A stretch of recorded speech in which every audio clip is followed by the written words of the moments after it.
Walk with me through the cellar door. A storm is coming, Francis. A portal to a more skeptical world. Cellar Door Skeptics begins right now. Prepare for the revolution with your hosts, Christopher Tanner and Chris Hanna. Welcome back to another episode of Cellar Door Skeptics. Thank you all so much for joining me tonight. Tonight's a special episode for me. We don't do debate episodes on the show as often as we should, I think. And it's got to have been a year. I think the last debate we had on here was with Aaron Furlong, and I believe it was about evolution. So if you're all listening in to this amazing episode, you can go back about a year and a half. I'll post a link in the comments. And you're able to go back and actually see some of the other debates that we've had on the show. But tonight we kind of have a special situation here, right? And I'll be honest, this was a very different debate that's come up. It fits the show, and I wanted to have it. And the funny thing is, it's not me debating tonight. So you're not going to hear me spend an hour and a half ranting about Trump, ranting about my dislike of Trump, why I don't think he's a good president. You're going to actually have to hear me be neutral, and I'm going to be neutral and actually talk with two very reasonable fellows about whether Trump was a good president or not. And this whole thing started with I don't remember whose Facebook post it was in the long run, but there was a Facebook post, and somebody basically said, well, I'll bet you $100, that Trump is a good president and that I'll win a debate. And when I hear money, right, that makes me interested. And when I hear, hey, let's talk about whether Trump's a good president, I'm interested. So I messaged the gentleman you're about to talk with and asked him, hey, I have a podcast, I have a platform. You know what? A lot of people hear me talk for forever. So wouldn't it be good to hear from another perspective? And he said, yeah, hey, I got a friend I went to high school, elementary school with, and him and I disagree on this position, but we have a reasonable discussion. Can we debate each other on your show? And I was like, hey, sure. And so it kind of just evolved from there. We've spent about a month and a half having conversations back and forth, working out the logistics, and finally we've got everything worked out to the point where you get to hear two people have a conversation about Trump, his greatness, whether America is great again, and we can kind of make our own judgments. So the debate, though, is going to not be a formal debate. So it's not like you're going to hear Christopher Hitchens versus, I don't know, whoever he debated, his Peter Hitchens, his brother. You're not going to hear a formal debate. The only formal debate styles that we're going to actually have is an intro and an outro, where they get to talk for 5 minutes each at the beginning and at the end of the show. And if you're a Patreon subscriber, you can hear before the show and after the show discussions with these two gentlemen. And I'll be honest with you, it's been a pleasure to actually talk with both of them. And it kind of brings that humanistic or human vibe back, right? Like we talk on the show all the time about how we don't like these certain policies and we don't like all these things. But behind all these policies, there's humans. And behind all these humans, there's people that have families, they have lives, they have jobs. And it's nice to be able to humanize some of these discussions, because you get on Facebook and everything's just like F you, F this, S this, you're a piece of crap, name calling. And this debate is not going to be that, I hope. I guess I don't know yet, but I'm pretty sure based on the conversations I've had with these two fellows, the debate will not be that. So without further ado, please welcome to the show Mr. Dallas and Mr. Mike. How are you tonight, sirs? Howdy. Doing well. So, in a debate format, what we're going to do is I'll ask you to introduce yourself and introduce your position. Mike is going to be taking the defensive tonight. Dallas is taking the offensive. Dallas is the Trump supporter, and Mike is, we won't call him anti-Trump, we'll just call him anti-Trump's positions, and we'll let you all figure out from there. So Dallas, if you want to go ahead and start the show off, give everybody a little bit about yourself, and then go ahead and give us an opening statement on your belief about Trump. Okay. Well, I'll start off kind of by prefacing this whole dialogue here. So I'm, I'm pretty open about my opinions and beliefs and politics on social media and everywhere else pretty much now. But so I post a lot of political stuff, a lot of pro-Trump stuff, and I just got real sick of nobody really engaging on a very intelligent level on the issues. And so I basically decided, all right, I'm gonna put a challenge out there. If there's somebody's who really, if you really believe in the position that you hold, then I'm gonna offer someone a chance for a little bit of money, like to actually try and defend them and to defend that position in an actual real kind of face to face conversation. Well, sort of face to face, I mean, this is, more or less face to face, but anyway, so I kind of put that challenge out there, and Mike responded. So here we are. Sorry, excuse me for the coughing. Yeah, you might want to cut that out. But all right, so I'll just make a few. I mean, I'm not going to ramble for 5 minutes. I can ramble more about into the details as we go on, but I'm just going to kind of give some just general bullet points why I think Trump's been a good president, and then I'll let Mikey do the same. Like I said, we'll just kind of bounce off each other. So all right, point one is he wants to fundamentally protect and control the border, which we're still trying to kind of secure a wall or fence or whatever. No thanks to the Democrats. So I like that about him. He's already appointed 2 constitutional originalists to the Supreme Court, which basically means that they believe in interpreting the Constitution as it's actually written. They're not going to try and make up stuff that isn't actually in the Constitution in order to justify their own partisan political agenda. That's at least my read of the Supreme Court justices that he's appointed so far. He's cut taxes, which I like. He's cutting regulations, which I like. He's got us out of the awful Paris Climate Accord deal. He revoked the Iran deal. ISIS has been more or less, I say wiped out. Like, you're probably never really gonna like fully, wipe them out. But he's done a pretty good job at kind of, mowing through there and taking care of business. And my personal favorite is he has triggered the media so much that they have really shown their hand in terms of like how terribly biased they are and just what partisan hacks they are.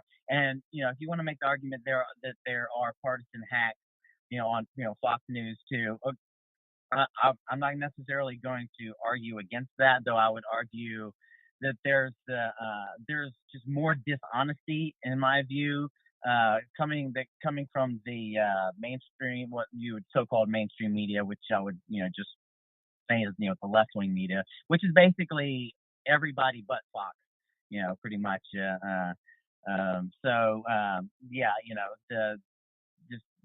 The media lies and lies, and not that Trump. I'll go ahead and say this: not that Trump always tells the truth about everything. I'm perfectly willing to say that, like, Trump told plenty of lies himself, like, and he stretches the truth, and so if you're gonna make that point, I'll concede that point. But he's also, two things can be true at the same time.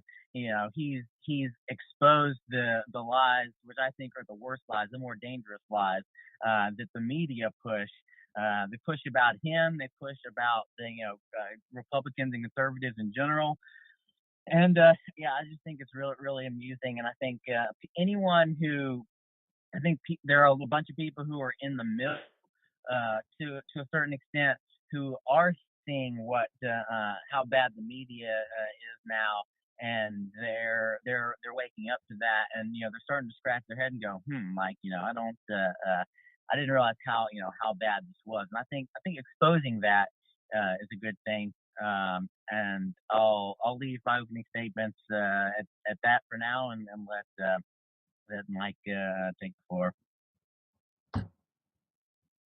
All right, Mike. Sure. Yeah, thanks for having me on, and thanks for the invitation onto the show. So I'm hoping that I'll be able to convey the anti-Trump sentiment that a lot of Americans are feeling. To be honest, I kind of dropped out after Trump was elected, out of listening to politics quite as much. Probably wasn't the correct thing to do, but so I'll try and I guess I'd be like an average voter dealing with Trump. And I generally don't do debates very much. I think that debates are sometimes not quite as helpful as just having discussion. You have to think on your feet, and sometimes you don't come to the correct conclusion just quickly thinking on your feet. So, if I fail to make a point to something, it doesn't quite mean that the point can't be made.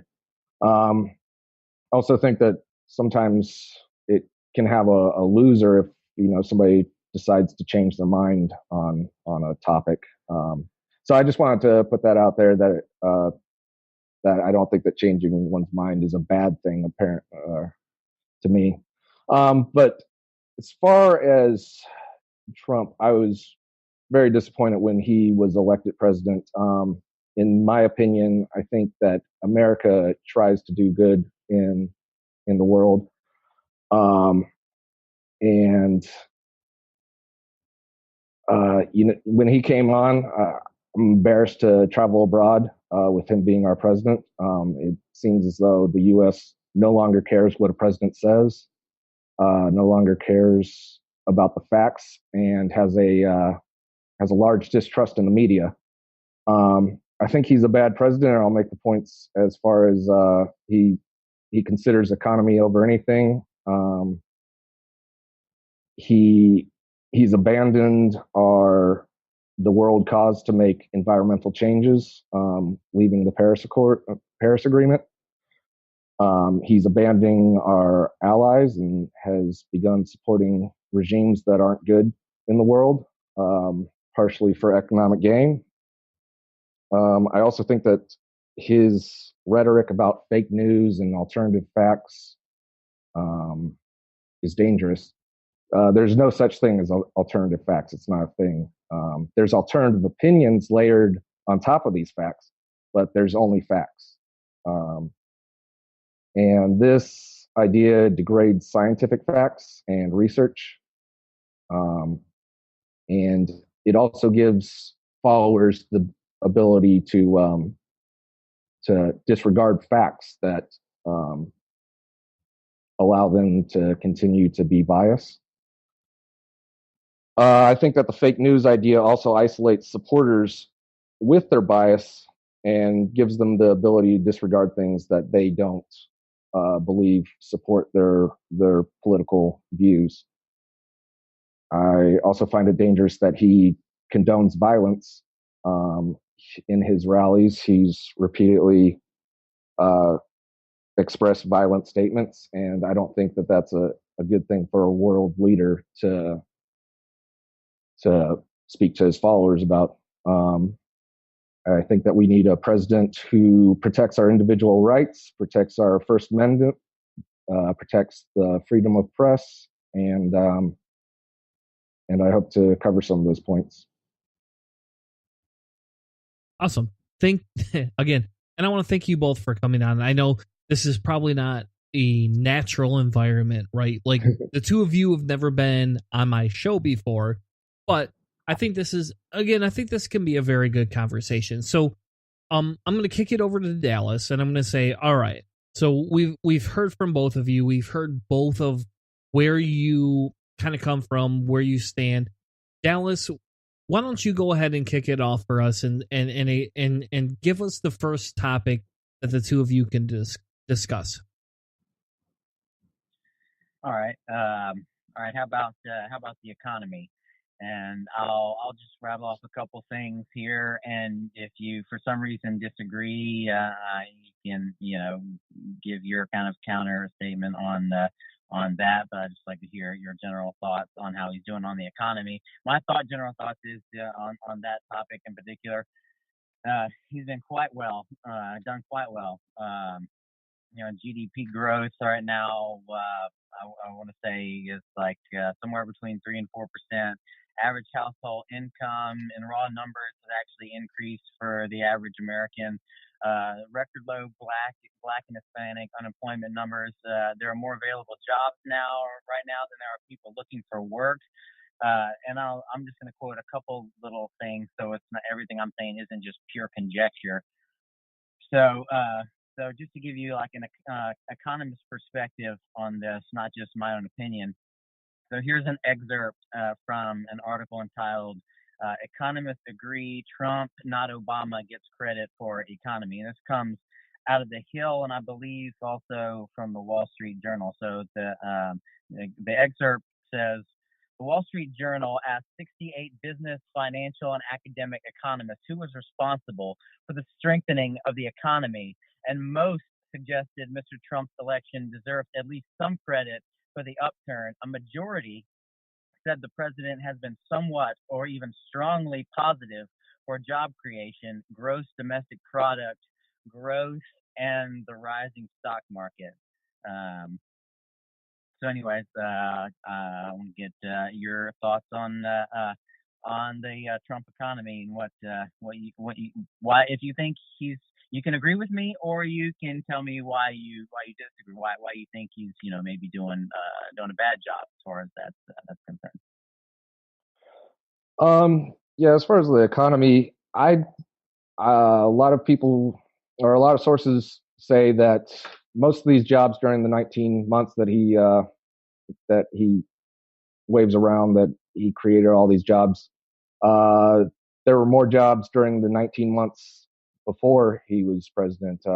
These jobs were all created before he was president. During the 19 months prior, there were 4.3 million jobs. Since the election, he quoted 3.7 million jobs, which is still great, but there's not much of a change. There were actually more jobs before. There's also studies that have found that he hasn't really had any impact on the economy.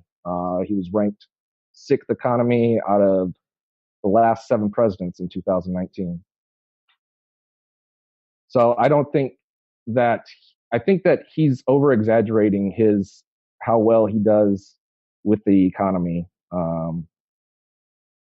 as he does just about anything that he has. Anytime that he discusses anything, it's unprecedented. It's never been done before. So anytime that he speaks just about it, it's just unprecedented. And but why do you feel that way, Mike? Why do you feel it's unprecedented? Why do I feel that it's unprecedented? Yeah. I don't think that it's unprecedented what he does. He says that it's unprecedented. Everything that he does, he says is unprecedented. I think that he's just another president. I don't think that anything he does. I mean, he's unprecedented as far as like what people are believing, but I'm just saying that he over exaggerates things all the time. Well, we agree that Trump bloviates and exaggerates and says he's the best at everything, and that's not always the case. But I mean, that I don't judge his presidency by his conjecture personally. I think that a president should be honest about how well he's doing and use facts to back it up. And most of the time, that's not what's happening. Most of these new jobs can't even be correlated to Trump's presidency. I think out of 136,000. Sorry. Well, I would just say that most economists seem to disagree with that opinion. Now, I try not to insert the argument from authority fallacy, which is essentially what I'm kind of doing right now. I recognize that, but I think it is important that we at least, I think, acknowledge that. I don't know if you have seen a source that is polling a number of economists that kind of is saying the opposite. I'd love to hear that and see it, and feel free to send me the article or quote it or whatever. But Yeah, I mean, no, I mean, in this case, it would make sense. I'm not an economist. As far as I know, y'all aren't economists, so we have to sort of lean on economists for their opinion. And I don't believe that uh, economists have really come to that conclusion that Trump is doing a great job for the economy. Um, I would like to say that in a study using what they term the synthetic control method, they found that there's no evidence that Trump has had an impact on the U.S. economy during his 18 months in office. And that's a study versus a study that was done versus an economist's opinion. Also, the economy can come at a cost, such as leaving the Paris Agreement. And I think environmentally, the economy is not the most pressing thing right now. So even if he was doing well for the economy, which is debatable, yeah, we can get into. I'll wait till maybe a little later in the conversation to get more into the specifics about maybe some of the either the Paris Accord thing or just the climate stuff in general. I will go ahead and say that I think there's a lot of hysteria around that issue that really doesn't necessarily correlate with observable reality, and we'll come back to that. But I just wanted to go ahead and and make that statement. While we're still on the economy, so tax cut. Well, I'll let you start this one off. So your general thoughts on the tax cuts, if you have any. the tax reform with the so there is apparently a $1.5 trillion tax cut that he made. Had reduced corporate taxes from 35% to 21%. And he did also reduce the middle class, I think. Now, my understanding is that the middle class tax cut comes to an end, but I don't believe that the corporate tax cut will be coming to an end. Also, we're in debt, so lowering the taxes on corporations may not be the best way to start covering the debt. It's going to drive us into a 1.5 trillion deficit over the next 10 years. Oh, what? Okay, Mike, I'm going to challenge you. I'm going to interrupt the list a second. I got to ask why. Why do you feel that way? Why do I feel what way? Why do you feel that's going to drive us into a deficit? That's what the economists tell us based on the taxes. I mean, it doesn't really matter how I feel about the tax cut. These are sources that I read. I'm not an economist, so I have to go by what they're telling me. So Dallas, do you believe the same way, or what do we use to counter that type of discussion, I guess? I'm sorry, what's the question? I don't understand the question. That they're going to put us in a deficit by giving all these tax cuts. Do you feel that that's going to be the same thing? So do you feel Mike's giving you the exact same a point of view, or do you feel it's kind of twisted in some way, shape, or form? Well, I think in some sense we agree on the problem and disagree on the solution. Like, yes, like having deficits and budget deficits and having large debt is a problem. At least long term, it's a problem. So the question becomes what should be the solution? And the problem is the left and the right don't don't want to agree on the solutions. And so the right wants to cut taxes, but in order to also cut budget deficits and get the debt in order, you also have to cut spending.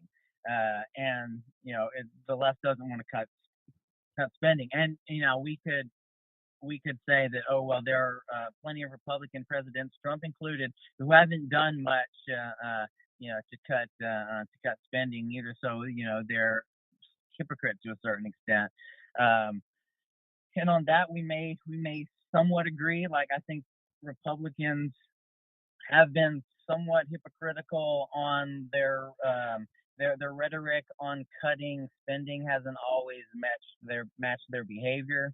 But at least there are Republicans that exist, and there are lots of them that do exist, that at least believe principally in the concept of cutting spending. There's no Democrats that I'm aware of that really have any desire to cut spending. You got people like Bernie Sanders who want to increase our spending and add all these other programs that are going to cost trillions and trillions more dollars. So there's kind of a disconnect there on the solution. I will say this also too, in terms of like the tax cuts. So I think there's a lot of misinformation floating around about the tax cuts that the media have been complicit in. And I'm going to quote from another article, just again, so it's just not my uninformed opinion here. So this article is entitled "Face It, You Probably Got a Tax Cut," which was published in the New York Times. And the reason why I'm quoting the New York Times is because I feel like it almost gives me, as a conservative, a little more credibility, in the sense that, like, I'm not quoting a source that has a very clear right-wing bias. I mean, if anything, the New York Times has a left-wing bias. So this article seems to be pretty well sourced and has lots of charts and stuff, and y'all can, anyone listening can go look at it if you want, but I'm just going to quote something from it right here. So it says, "If you're an American taxpayer, you probably got a tax cut last year, and there's a good chance you don't believe it. Ever since President Trump signed the Republican-sponsored tax bill in December, independent analysis have constantly found that a large majority of Americans would owe less because of the law. The preliminary data on tax filings has shown the same." And it breaks all this down in terms of both the total numbers and the numbers per like household income levels. So I'll just quote just the one. I'm not going to go through the whole thing. But so like for the total numbers, so 64.8% of Americans did get a tax cut, and then it shows you the numbers opposed to people who think they didn't get a tax cut. So it's 64.8% got a tax cut, but 39.6% of the total numbers think that they didn't get a tax cut. And like I said, it breaks this down per. So this idea that this narrative that is pushed by the left-wing media about, oh, this tax cuts for the rich, it only benefits the rich, and that seems to be their narrative. It's just based upon what I've been able to dig up. It's just not true. Yeah, I mean, I would say that article doesn't really say that the left-wing media is what's pushing this agenda. I mean, people just might be uninformed. I'm saying it.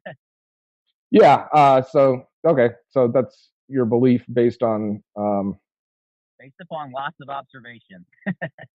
Yeah, or a bias for the left-wing media also. I'd also, or a bias against this idea that there's fake news and the entire mainstream media is out to is just full of lies, which is a Well, it is full of lies. I'm not saying everything that they say is a lie. I'm saying that they lie and that they lie plenty. Now I'll throw them this bone.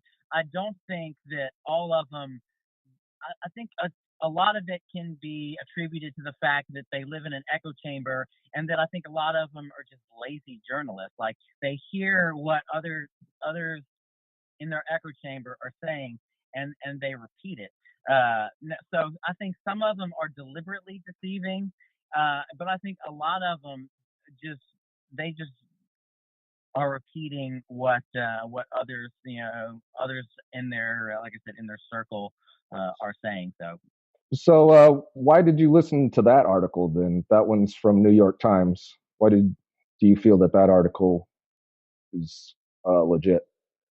Well, the reason why like I said a minute ago, the reason why I think that gives more credence to what my perspective is because the New York Times, as a general rule, does not have a right wing bias, and that is my bias. So if the New York Times is going to post something that agrees with me, I feel like that gives my perspective more legitimacy than if I were to quote Breitbart or something. Yeah, I could understand that. Something unusual from a left wing that seems to support a right wing idea. Um, However, it still does show bias. That did you look into the study that was behind it, or um, because it supports? I mean, I know that people can't look into every study behind the article. It's just that you say that all these left wing can't are extremely biased and can't be trusted, but you just quoted a left wing, what you'd term a left wing news media, um, New York Times, and decide to pick one of their articles. What I'm trying to say is, it's people have a tendency to choose what they're. If you can't trust the media, then who are you going to trust? You just pick sources that you're going to decide that you can trust, and it's going to be the ones that Confirm your bias. confirm what you're already believing. Right. So I agree. First of all, I'll concede something here. I think we're all guilty of that to a certain extent. Now I try to rise above it, and hopefully y'all do as well.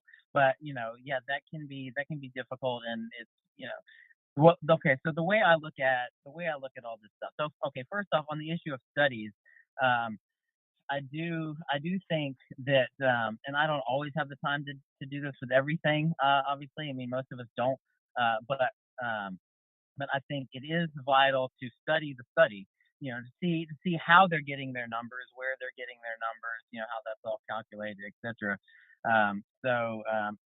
So yeah, I mean, it helps to understand what you're reading and what you're looking at. Also, these studies are usually done through colleges. And from following you on Facebook, I also know that you believe that these colleges are left wing bias and just breeding grounds for colleges. So, how would you decide that these studies are even worth listening to if you were to dig down past the article into the study? You could also use that same idea that a lot of conservatives have, that these studies are just more left wing propaganda. Well, I think you can determine the propaganda from kind of legitimate uh, studies, or whatever, however you want to put it. Like I said, by really digging into how they got the data. Like, is this has this data been arrived at in a way that is trying to get a conclusion? Like, are you looking for have you decided the conclusion before you do the study, and then you're just trying to kind of basically just gather the information selectively in order to confirm your bias? People do that all the time with studies, and I try to be aware of that. And yeah, so in terms of any kind of study, I try to I try to study the study. Right. So there's people doing that also. In the peer review process is supposed to look through these studies and make sure that they're that this isn't done. I think that the conservative idea that these colleges and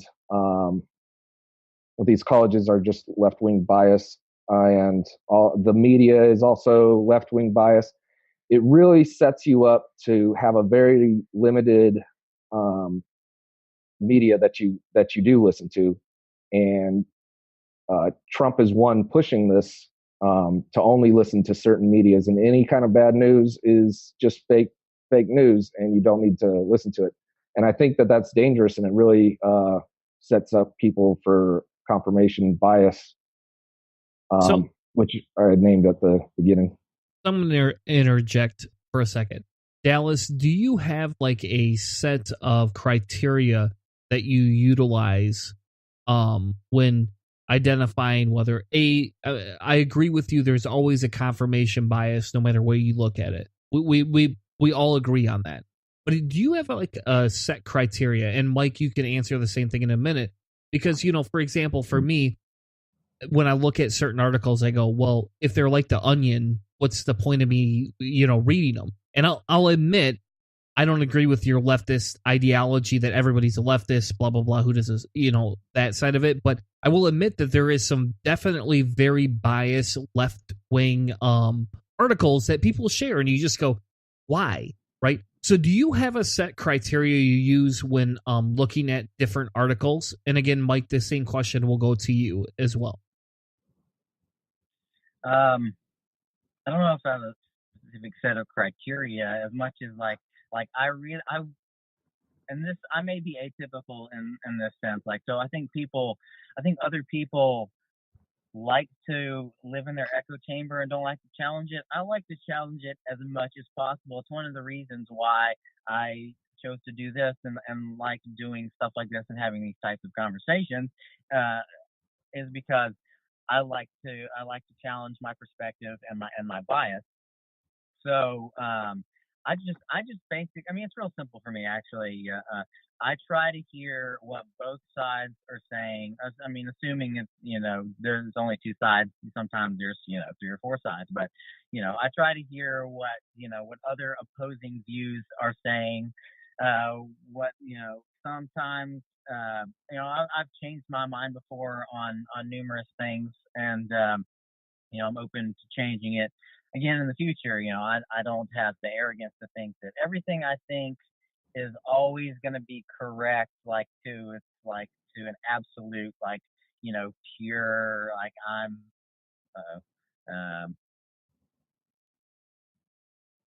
hold on, let me plug my phone in, so it's, I got battery, low here. All right, should be good. And I forgot what I was saying. You were saying you change your mind sometimes, but I change my mind sometimes, but I'm not going to continue that thought because I don't know exactly where it was going. Sorry.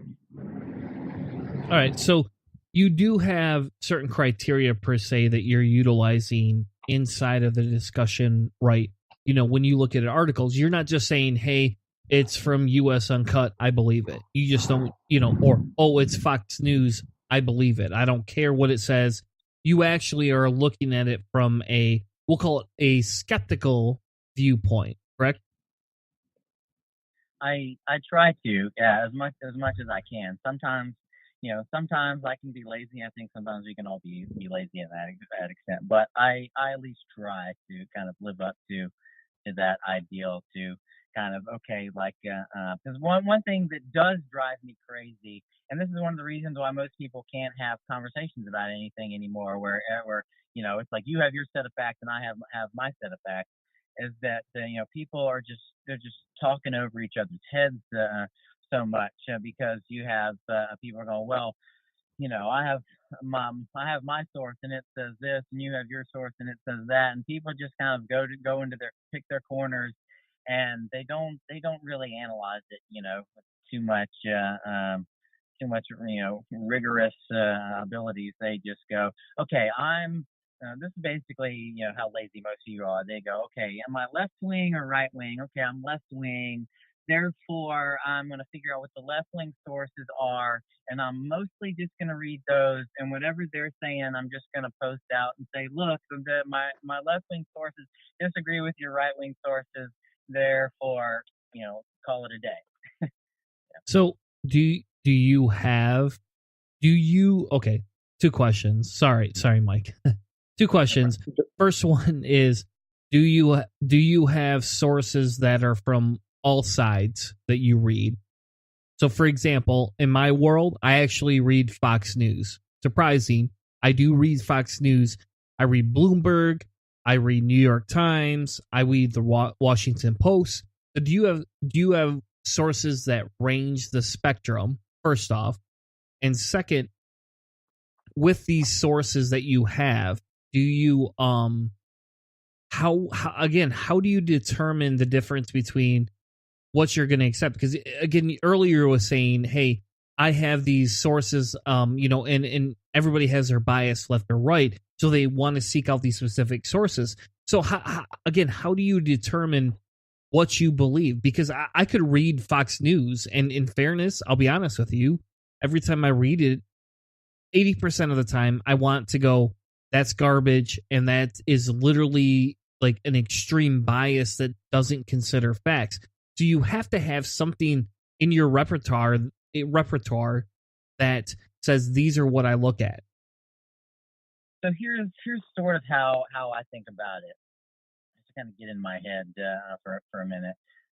So my starting point is kind of logic and reason. I try and think about things logically. I try to reason through them kind of from the starting point. And then I say, okay, so where's my starting point here? And then I look to see what people who are writing about this issue, whatever it may be, are saying. And so if there is a giant split between what I think is logical and reasonable and what maybe people who are quote unquote, experts on the subject.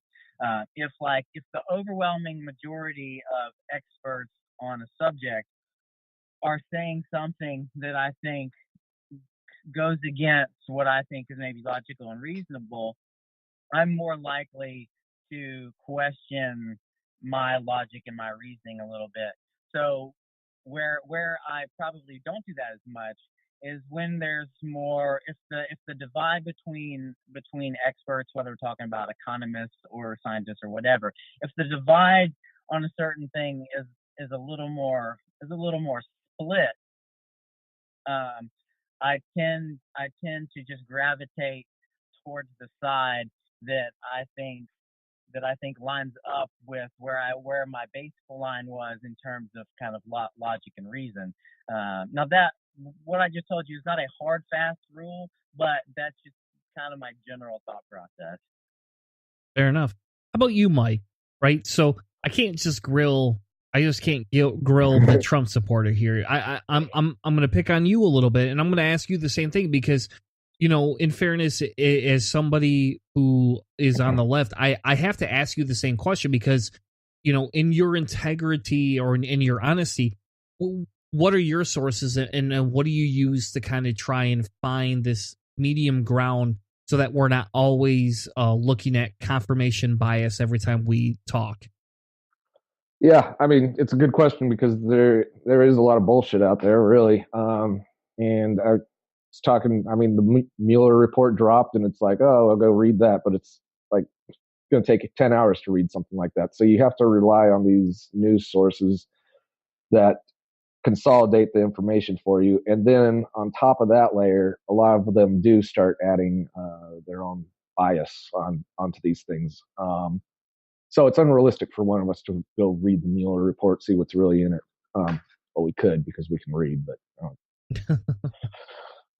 so usually I try. If I'm reading a news source, I'm trying to look for adjectives or just certain terms like always or never or feelings that are in it. And I avoid some news sources completely, like Huffington Post is just terrible in my opinion. They always, excuse me, they will add it's an opinion column really to me. If it goes against my beliefs, I'll usually look for sources because it's unusual to me that this would be something that was true. I've read some climate change things, and I went to the study to read what it was about, and found out what the study was actually about. And I don't think that the article had conveyed the opinion of what that study was about specifically. Also, I found that a lot of news sources, if they're not giving adjectives and feelings and opinions about things, they tend to give half truths about things. They represent the article accurately, but they only told the part of that article that really supports their side. So when I started doing this, I like Wikipedia, but when I went to the Trump page, it was just extremely biased, in my opinion, towards a little bit of left wing bias on Trump. So I also went to Conservapedia. I don't know if y'all have heard of that, but that exists too.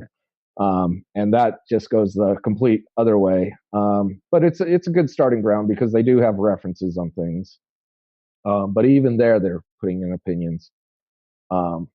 One last thing about these echo chambers is now we're living in a world that has Google and AI that is specifically made to feed us the type of news articles that we like to read. And generally, the type of news articles are going to have the bias towards our opinion. So I try and have like my Google feed have a bunch of different links in there with Fox News, and because I have an Android, so it brings up whatever I'm going to read. Fox News is in there, or CNN, but mostly the mainstream media, which in your opinion would be left wing bias. I don't have Breitbart or anything else in there. But I do have Fox News pop up in there. But yeah, so we're falling more into an echo chamber because of how these programs operate. They're trying to get the clicks, and we like to read our own confirmation bias. So, in fairness, Dallas has a point though. If you're only reading left wing bias material, I mean, how do you get your sources? I get your point that the way algorithms work, they might screw you. Look at my feed. Dallas comments on my feed and shit. Like everybody comments that. Like Dallas goes after my feed on Facebook, and all of a sudden people reply to him because they don't like what he has to say. And next thing you know, I got over 300 comments on one thread post. Right? Thank you, Dallas. By the way, that's accurate. So I'm not saying that I'm just reading left wing bias news because Google's feeding it to me. In my opinion, I don't think that the mainstream media is left wing bias. There are some news articles that are left wing bias. I think that these are considered left wing bias by conservatives because they're shitting on Donald Trump all the time, and anything that's bad news about Donald Trump must be left wing bias. And I'm going to interject with a challenge there. I'm chomping at the bit there. All right. Sure. Can you think of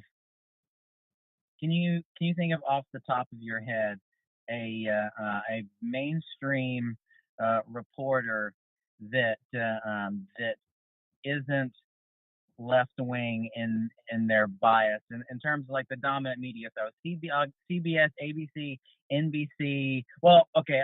Let me make this more specific. Like, have you ever actually looked at and analyzed the individuals that run the dominant news shows on CBS, ABC, NBC, MSNBC, CNN, and actually looked at what their actual leanings are politically, and compared that to the amount of people that run shows on their network that are on the other side, I promise you, it is heavily biased. Now, you may agree with that. You may agree with that bias, and I think that's legitimate debate to have. But I don't think it's even. I don't think it's even remotely there's even remotely an argument to be made that the dominant media, the overwhelming majority of people who run these networks and are anchors on their big shows lean left in their politics. I don't have a TV, so I don't watch these networks. I read, so I don't really pay attention to the reporters' names or anything.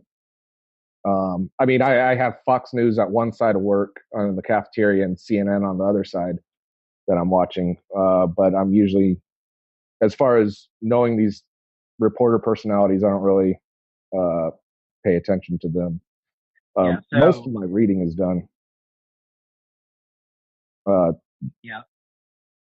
I'll find a topic, one that comes up, the hot topic, whatever, the Mueller report, and I'll start reading on something that I find interesting about it. So I don't really have the TV running, giving me their opinions. Okay, fair enough. I just think that that what I said is something to be aware of. Like I said, you can agree with them, but I think what I said is absolutely 100% true. So just be aware of it. That's all. That's all I'm saying. Can we move to? You mentioned the Paris climate agreement. Seem to want to talk a little bit about that. So I'm of the opinion that Trump dropping out of that was a good thing. I think all it really did was it gave a bunch of other countries, a bunch of our money. It wasn't going to do a whole lot in terms of fixing anything. And I don't have a source on this off the top of my head, but I'm pretty sure that there's two interesting facts that I can just tell you off the top of my head that I think are correct, and if they aren't correct, anyone can check me on. But so since we've dropped out of the Paris Accords, America, we've actually lowered our emissions, and Germany, a country who is a part of the accord, their emissions have actually gone up. Just kind of an interesting fact. I think it's a fact. I'd like to. I think because I don't have the source right in front of me. So. I think that's a great point, Dallas. And what I want to do is we're going to take a really quick commercial break here. Let everybody refill their coffee or beer, I guess, or soda if you're a teetotaler. And we're going to take a quick commercial break, and when we come back, I think that's a very good question. Why does Mike think that staying or leaving the Paris Agreement is a bad idea? We're going to take a quick commercial break. When we come back, we're going to have more Cellar Door Skeptics.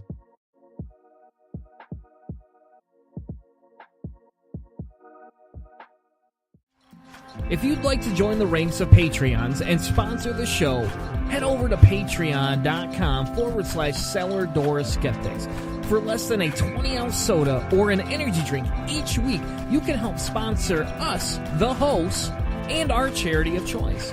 Patreon helps Cellar Door Skeptics create better content, become better activists, and it's going to help you stay healthier by drinking one less soda or one less energy drink each week. Click the link in the notes of the show to sponsor us today, because we bring the discussion with the sources.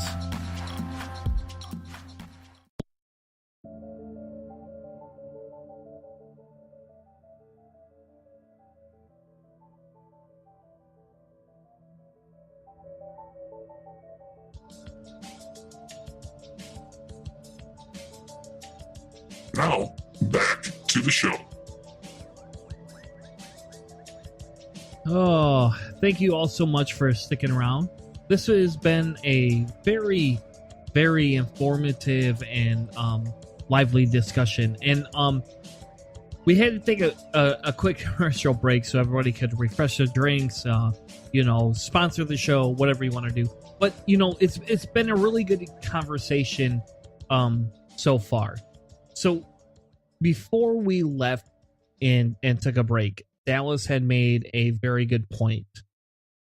And so, Mike, we're going to let you come back and kind of either counter the point or emphasize the point from your side. Yeah, I'm not. As far as the U.S. lowered emissions, I don't know. I missed the source where that came from. That might be, and part of that might be because a lot of people, a lot of cities decided that they were still going to go with the Paris Accord, despite Trump's leadership or lack of. And Germany's emissions might have gone up, and they're part of the Paris Agreement. That's on Germany. That doesn't. That's not. I can't really. I don't know about Germany. It's not Trump's presidency. And just, you mind if I interject real quick? A point about Germany. Sure.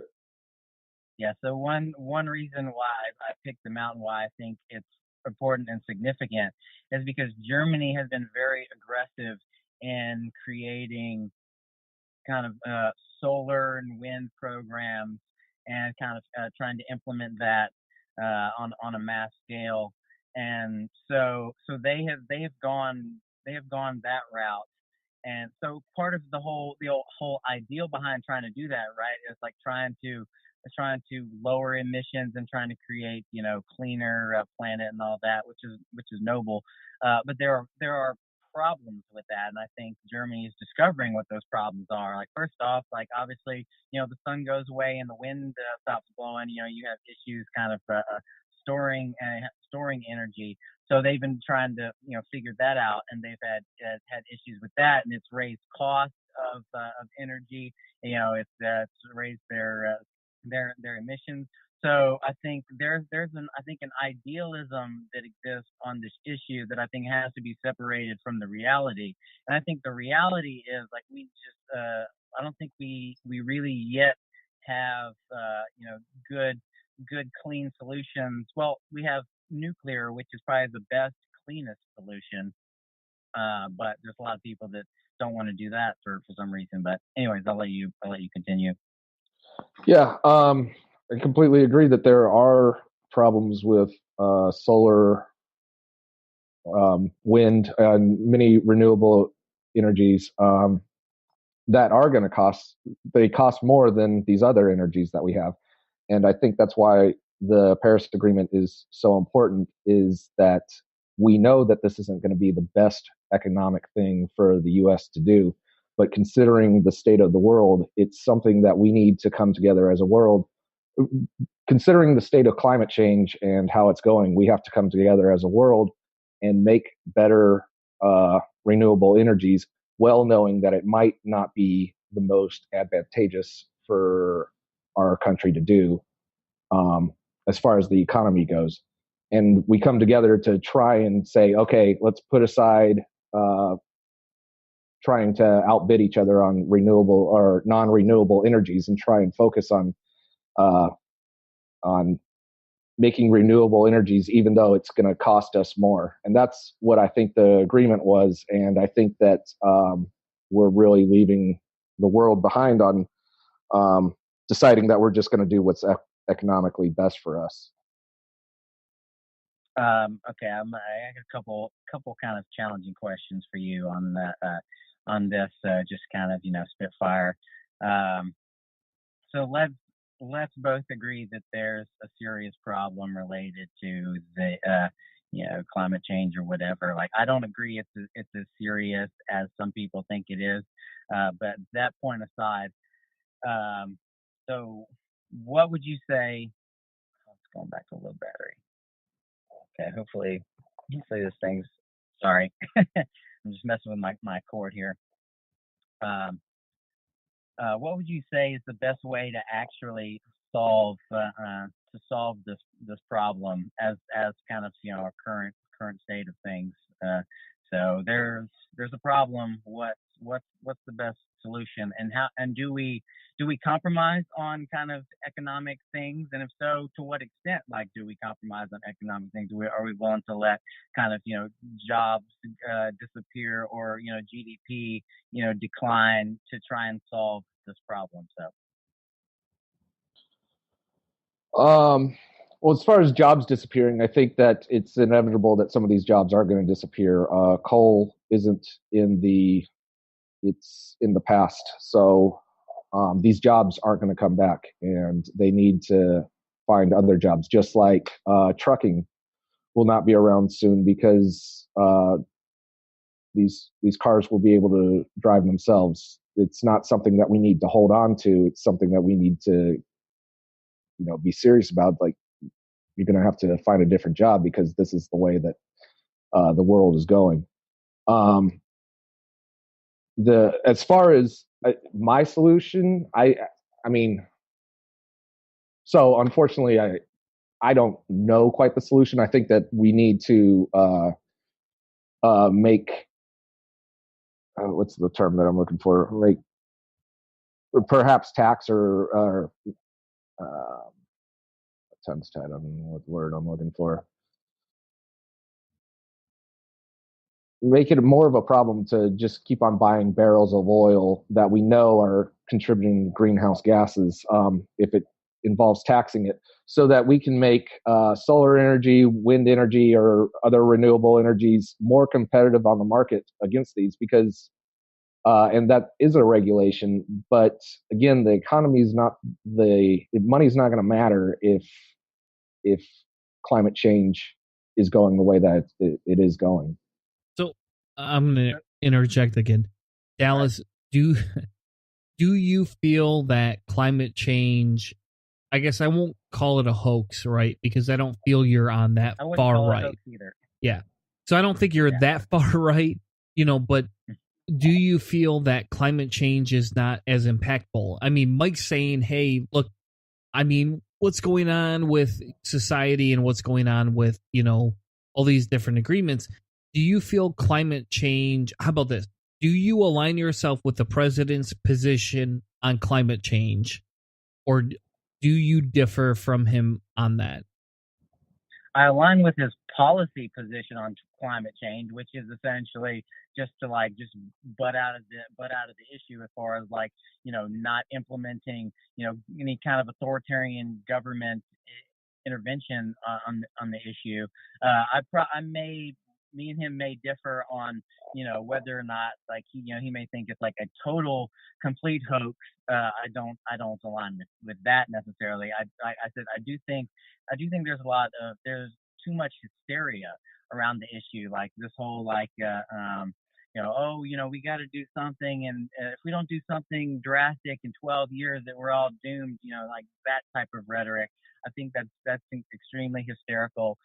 And I think if you, again, this is where my reason and logic kind of come into the picture.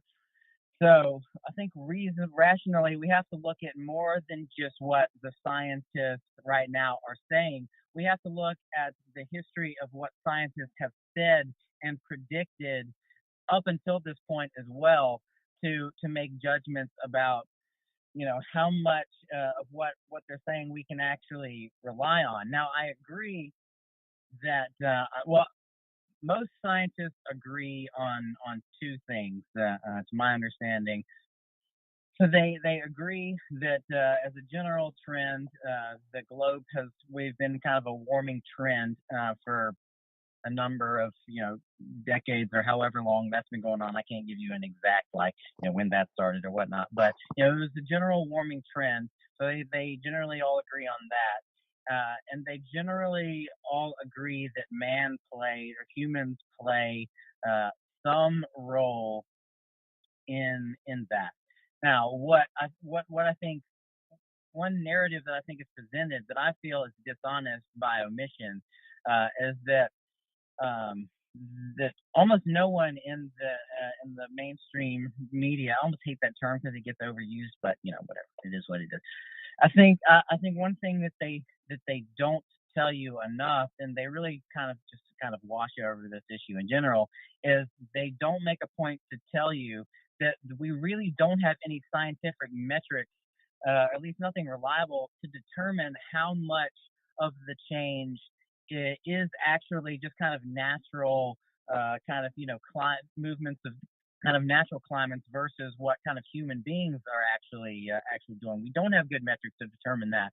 Now we could say, well, we could see some correlation between kind of humans doing this, that, and the other, and warming, and there may be agreement on that. But technically, as far as like a real scientific analysis, there aren't good metrics to determine how much of one is happening from the other.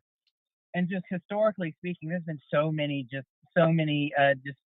embarrassing predictions about kind of what's going to happen in 20, 30 years. You go back, and I know Al Gore is not a bad thing to cite, but you go back and watch An Inconvenient Truth. There was a lot of politics that came into play around that, and the media bought into the whole what was being sold in that particular documentary. I mean, that's a good example of propaganda that became well mainstreamed, and there wasn't any science behind it. There was some science behind it, but you look at kind of what they were saying and predicting, and the hysteria that was kind of injected into that versus like the reality.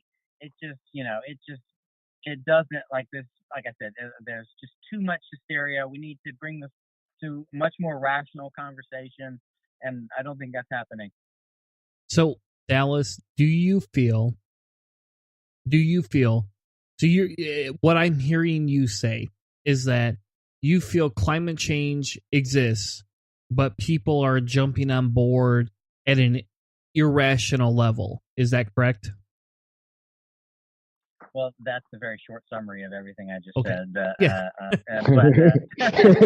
Well, and that's fair, right? Like you got to state what I'm just saying is that's how I feel. That's how I'm taking it, right? Is that you feel that everybody's jumping farther than they need to be.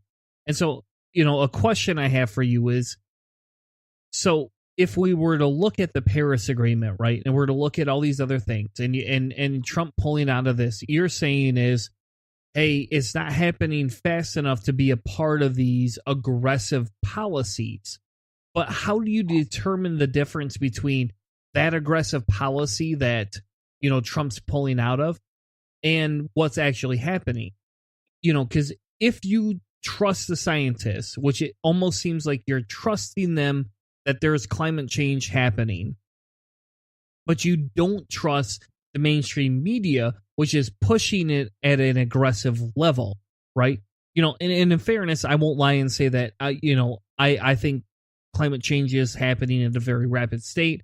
I'm actually very sick of having to have a conversation with conservatives over the difference between climate change and whether it's hot or cold outside, for Christ's sake. Like, that's very irritating to me, to have that conversation. And like somebody like you who's saying, hey, I believe in climate change, but I just don't think it's happening at the same pace you are, and you're an alarmist compared to me. We can at least agree on that base level. Is that correct? To a certain extent. I mean, I think my best point is that we don't actually have good scientific metrics to determine the distinction between natural phases of the climate and what man and humans are actually doing and causing. That we don't have that, and that point isn't made enough, and it's just that's just a true statement, right? Like, okay. It's just so you're right. Like I don't actually disagree with you that there's a lot of alarmist media out there. So the question to you then is, what would it take to convince you that climate change is happening faster than maybe you perceive, or maybe we'll call it the conservative media is seeing? What would it take for you to acknowledge that hey, maybe, yes, I agree with climate change, but maybe it's not, maybe you feel it's not moving as fast as I feel it is. And what would it take for you to actually see that? Well, I'll give you just one example that would sell me pretty quickly. Is that if we started to see if we so all these coastline beach resorts that exist, like if a good percentage of them in any part of the world, but if a good percentage of them just started to, I mean, just go completely underwater. And as some people, as many scientists, at least years ago, predicting. I think there's a lot of scientists now that are trying to avoid the whole prediction thing as much as possible because of how many embarrassingly false predictions have been made. Like, oh, if in 20 years, the coastline's going to be, completely underwater. New York's going to be completely underwater, or whatever it is that they're saying. If I can see that, then that will absolutely tell me that, okay, like this is a bigger problem than maybe I initially thought. So, There you sorry. go. Go ahead, Mike. Go ahead. There are some California towns that are experiencing their coastlines starting to go underwater. Greenland's losing plenty of ice sheets. I'd also like to, as far as the 12 years we're doomed sort of thing, there's plenty of ice caps melting. And, it's not just us, it's species that are dependent on the ice sheets in the polar regions. We're also having extreme weather. The polar vortex that happened here earlier is due to difference in the currents, the wind currents that generally hold those type of cold temperatures over the polar caps. As far as how much the humans play a role in climate change and that not being measured. These statistics come from NASA that since pre-industrial times as a baseline, atmospheric CO2 concentrations have increased 40%, methane has increased by up to 150%, and nitrous oxide by 20%. And these are the type of greenhouse gases that are going to absorb the infrared that bounces off, generally bounces off reflects off the ice sheets. But since they're melting, that's being collected by the Earth and also being collected by the greenhouse gases and re-emitted into the Earth. And we won't even be able to measure this anymore because Trump has ended the NASA's carbon monitoring system also,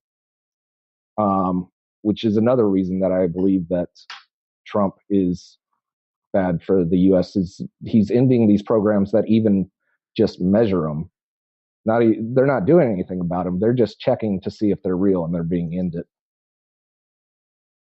Sure, and I don't claim to know enough about that as far as ending the measurement programs. But I would probably agree with you that we should probably at least have those in existence. One quick thing that I'm curious if you're aware of. Are you aware of? Again, I'm pretty sure this is a fact, but I don't have the source in front of me. But are you aware of that? We right now, in all likelihood, the Earth is the greenest that it's ever been in recorded history. That as far as we know. Have you read anything on that? Yeah, I've read that. I forget where it was. I didn't look into it. That sounds like good news, and I would generally celebrate it. I think I remember feeling happy about reading that, but it might not actually be good news because, these plants live off of CO2, and well, CO2 makes plants well. They Yeah, so they need CO2 to survive, and we're pumping CO2 into the atmosphere. But this CO2 is also a greenhouse gas that would be contributing to global warming. And most of this green is in the tropical regions, and most of the climate change that we're seeing is in the polar regions, it will start causing problems. So that might actually be a bad sign. Well, I say it's a good sign until it's a bad sign. So that this is where my I try not to assume too much about what could happen. I don't think it's a bad thing to think forward, but until I can see that something is a bad thing, I'm going to recognize it as a good thing. I mean, that's simple enough, right? Okay, can we, let's see here. I just want to make sure we kind of go through the kind of general topics I have. Do you have any general thoughts on kind of foreign policy as far as the Trump administration is concerned? Foreign policy. I think that he's distancing our allies more. He's, as far as the Saudi Arabia case where the Washington Post reporter, I forgot his name, went over there, he's ignoring what the CIA's saying about it. As far as North Korea, I'm glad that he was able to make some kind of communication with them. How productive that communication is, I don't know, but it is communication, and so I'm happy about that. As far as Russia, sorry, I'm just glossing through these. You can pick up whichever one that you want. As far as Russia, I don't think that Trump colluded with Russia. I don't think that the Mueller report was a waste either. I think that Trump understood what Russia was doing and used it to his advantage, but I'm not too sure about collusion. Again, I haven't read that report, and I haven't read much into it recently. But there's no doubt that Russia is trying to mess with the elections and sway it in different directions. What do you think about Trump pulling out of the Iran deal? Any thoughts at all on that specifically? Honestly, I don't know enough about it I haven't researched it enough to really give a confident opinion about it. Okay. I won't. I was gonna kind of read some of this, but since it's not something you're really that kind of into, I'm not gonna read this. What I was gonna read, but I will just cite the article. This and again, this is another New York Times article. The article is "The Foreign Policy Fiasco That Wasn't," and basically the article talks about how we were told that pulling out of the Iran deal would be bad, and it would lead to just uprising, and the Iran would start their nuclear program back, and it just basically kind of breaks down what the Trump administration has done and why that kind of what we were told may not necessarily be true. I'll just let you and anyone who's listening, if they want to go read the article and make up their own mind. I'll do that. How about let's jump to the wall. What are your thoughts on the wall?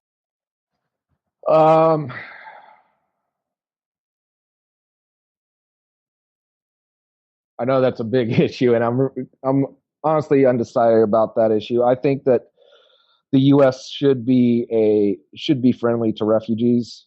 I think that we're part of this world. We shouldn't we shouldn't just close ourselves off to the world. I think that that's wrong to do on an ethics standpoint, but we also cannot accept every single refugee. We don't have the kind of, so we're not able to do that. The wall might be useful in some places from what I've spoken with some border security or border patrol. But for him to shut down the entire government over that wall and to suggest that Mexico was going to pay for that wall when the U.S. AMC, I think, Mexico's not going to be paying for that wall. But okay, Mike, do you believe there should be open borders? Do you believe people should be able to just come through the borders? I mean, you and I can debate and maybe this is where we disagree, but we can debate all we want, whether we should have a wall, whether we shouldn't have a wall. The wall is just this symbol, right? Mike's not going to tell you the wall is the ultimate end all, right? Nobody's going to tell you that. The question becomes is, do you feel that Trump's policy on immigration, A, is working, and B, is the best practice that we should be moving towards? I think that he goes too far on his opinion, such as banning these Muslim countries. Also, as far as the wall, it might be okay in some places where there's not much border patrol, but again, you can climb over these things with a ladder when there's not border patrol there. So a wall would ultimately be ineffective without border patrol there. So you would have to be paying for the border patrol. So, I mean, maybe in some areas, I don't think that the wall's that effective, really. So I'm gonna challenge you on the effectiveness of the wall here. So there is a certain kind of rational mindset that I appreciate the reasoning behind it. That it's this argument that if you build a 30-foot wall, it's just going to create a market for 31-foot ladders. There's a reason. There's reason behind that thought, and part of me goes, yeah, okay, I can see that. But then I also have to ask the other question of, okay, well, let's look in other cases of other countries that do have border walls or built border walls, and what the effectiveness of kind of the illegal immigration has been on their country. And I can give you two examples that just off the top of my head in recent history that at least clearly shows that the border wall can be very, very effective. So Israel is obviously one of those examples. The number of illegal crossings in the Israel-Egypt border dropped after the construction of the fence from more than 16,000 in 2001 to less than 20 in 2016, a 99% decrease. So many people would consider that statistically significant, and that comes from our own Homeland Security library. So, assuming you believe their numbers and how they keep track of this stuff, So I think when we actually look at the way walls have been implemented, the effectiveness of walls in actual practice. In reality, it appears that border walls are effective. Now, if you can give me a clear example of a country that has a border wall or erected a border wall where there was zero or very minimal or better term, statistically insignificant number of illegal border crossings, then I think you might have me on this point to a certain extent. But I've yet to hear anyone give me an example of that where I can at least provide counter examples to my case. I don't know enough about the walls across countries to be able to give you an example right now of that. I will say that Israel, that 99% effective rate is not just because Israel has a wall. It's because they have a large military presence on the other side that's going to just shoot. So people aren't going to just climb over that wall.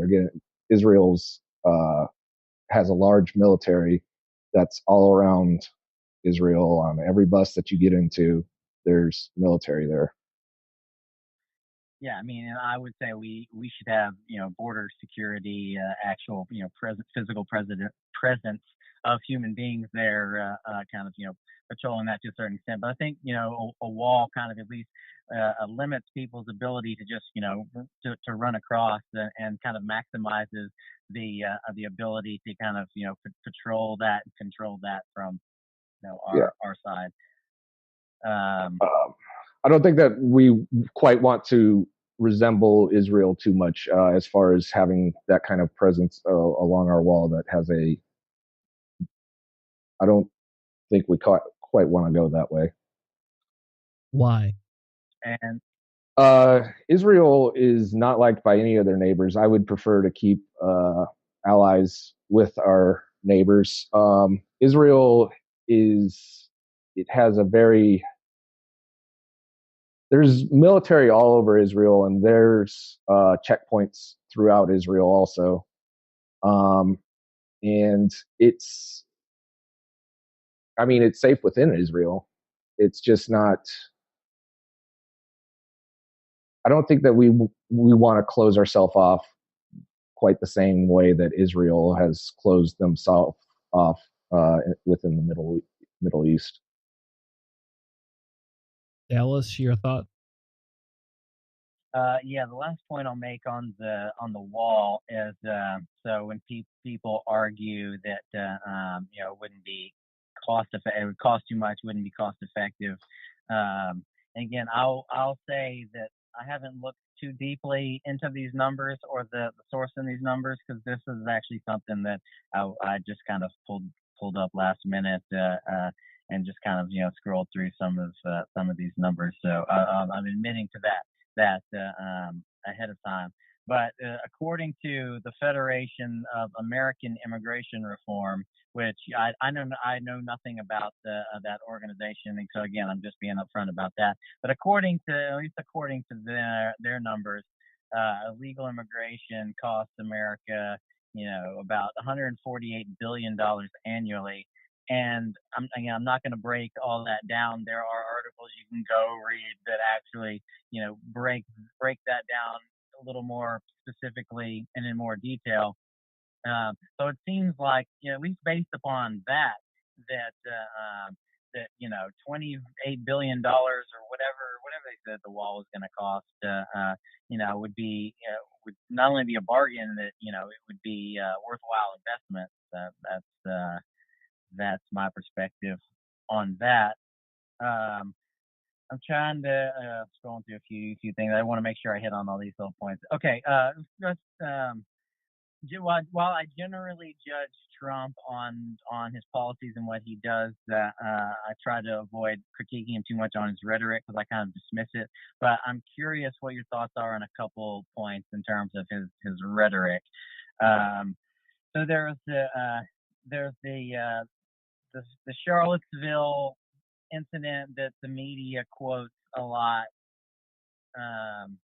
where he said, there are good people on both sides, and I'm going to get into some context on that in a minute. But so I'm curious your thoughts on that, and whether you think the media reported that honestly, and then also due to the kind of grab him by the pussy video, and if you have any specific thoughts on that, because I have a few thoughts. The only reason I want to get into that is because I have a few thoughts on that specifically that I think almost no one ever makes on it, and it may get me in trouble, but I don't care. I'm gonna say what I gotta say anyway.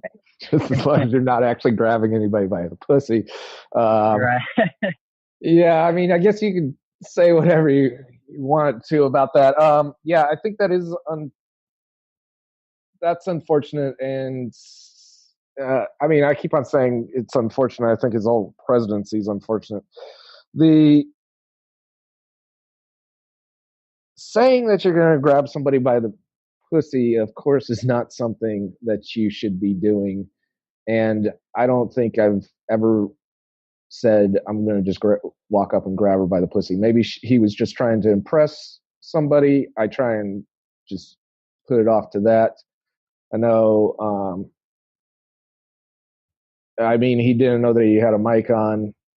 So I think that he's a shitbag to begin with, really. But, I can give him some leeway as long as he didn't actually go up and just grab a girl by the pussy. If that's what he actually did,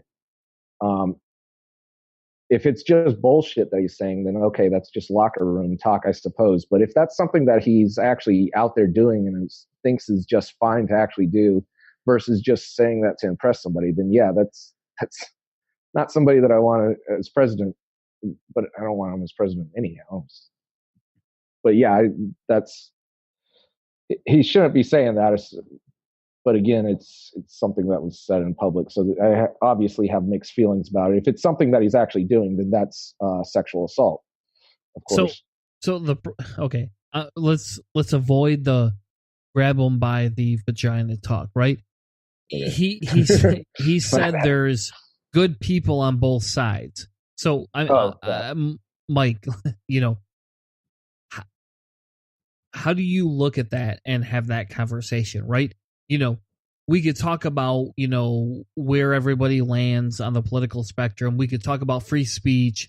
We could talk about all these things. But as somebody saying, hey, Trump's a bad president, do you feel Trump made a misstep in saying there's good people on both sides? Because to some extent, he's almost saying, hey, there's the Nazis or the neo-Nazis, and then there's those protesting them. And if the protesters hit a neo-Nazi, okay, whatever. Yeah. So you got to address that, man, because while there could be both good people, quotation marks on both sides, if you're going to defend or you're going to look at, Trump's rhetoric, I mean, how does that fit into your ideology? With Trump's rhetoric, it's saying that there's good people on both sides. Obviously, there's a neo-Nazi is not a good person. So no, there's not good people on both sides. If the other side is neo-Nazi, there's not going to be good people. Those aren't people that.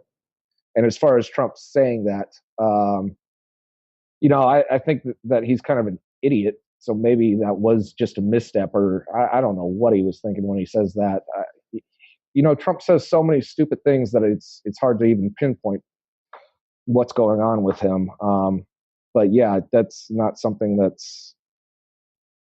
I don't even know how to argue that point. It's not it's not a good thing for him to say that it's not.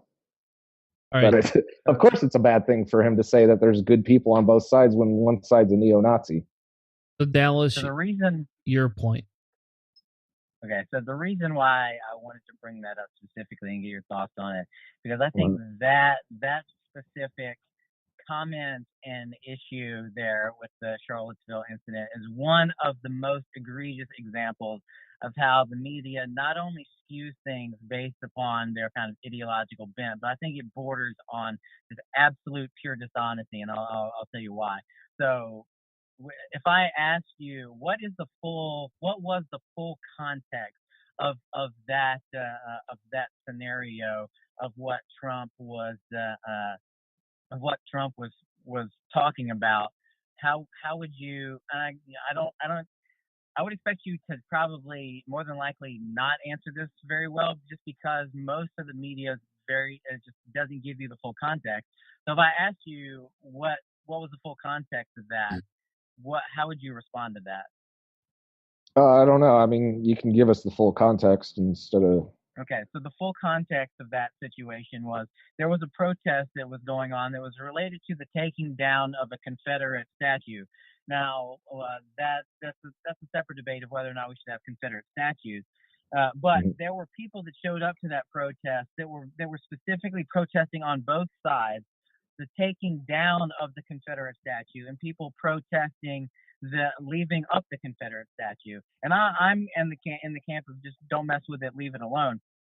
And so there are and there were decent people on both sides of that specific debate of the taking down of the statue. Now, within that same protest, yes, there were elements of neo-Nazis, and there was also Antifa, so the media never tells you the context. The dominant mainstream media almost never tells you the full context of what they were talking about in terms of like the protests of the statue. They only want to talk about the neo-Nazis. They don't even want to talk about the Antifa. It's all about the neo-Nazis. So that's point one. And then the whole comment about there are good people on both sides, and then that Trump makes a point about that Antifa actually were the ones that started. He said there are good people and there are bad people on both sides. I'm kind of paraphrasing, which there were definitely good and bad people on both sides of that. And the Antifa crowd, from the videos that I've seen, I think it appears pretty clear to me that it was the Antifa crowd that actually instigated the actual violence. Like this, I think that the Nazi crowd. Let me finish this point, and I'll let you say something. So the neo-Nazi crowd, I think they were there to protest, and we can both agree that neo-Nazis are bad, but I at least think, I don't know what you think, but I at least think they should have the right to protest.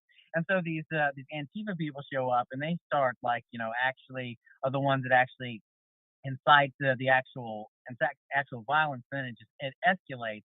But the final point, I think this is the most important point in terms of like how the media completely skews what Trump said. And this is an example, I think, of lying by omission. So if you go and you watch the full context of that entire interview around when the media was interviewing Trump on that particular issue, the media almost always only cuts out the part where he says good people on both sides. But I'm going to give you an exact quote that is also from that exact same exchange. He says, "I'm not talking about neo-Nazis and white nationalists because they should be condemned totally." So when he says, there were good people on both sides, he actually also makes the point to say, when he makes that comment, he's not talking about the neo-Nazis and white nationalists, that he's talking about just the people that showed up for the protest of the statue. But the media, the dominant mainstream media, never shows you that part of the comment. Almost never. You got to go to Fox News. Dallas. I got to ask a question. What percentage of the protest crowd do you think were people that may not associate with white nationalists, but were either chanting or saying white nationalists and neo-Nazi rhetoric? What percent of that crowd do you think that was? I don't have a number. Do you have a number? Well, I'm going to say anybody that was protesting the night before is part of that crowd. That's a logical fallacy. You can't say a group of people that showed up to protest something and a separate group that showed up that maybe agrees with the cause of that particular protest, but has a more, what I would call, evil ideological bent. Like you can't necessarily. Hey, Dallas. Yeah. Dallas, what's one thing you absolutely love that you would go and protest for? Just name anything. Well, I generally think protests.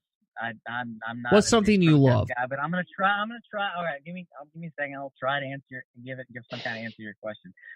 What would I actually protest? What do you love? How about that? If I took it away from you, what would you go to the streets to say? I love that. I don't want to lose that.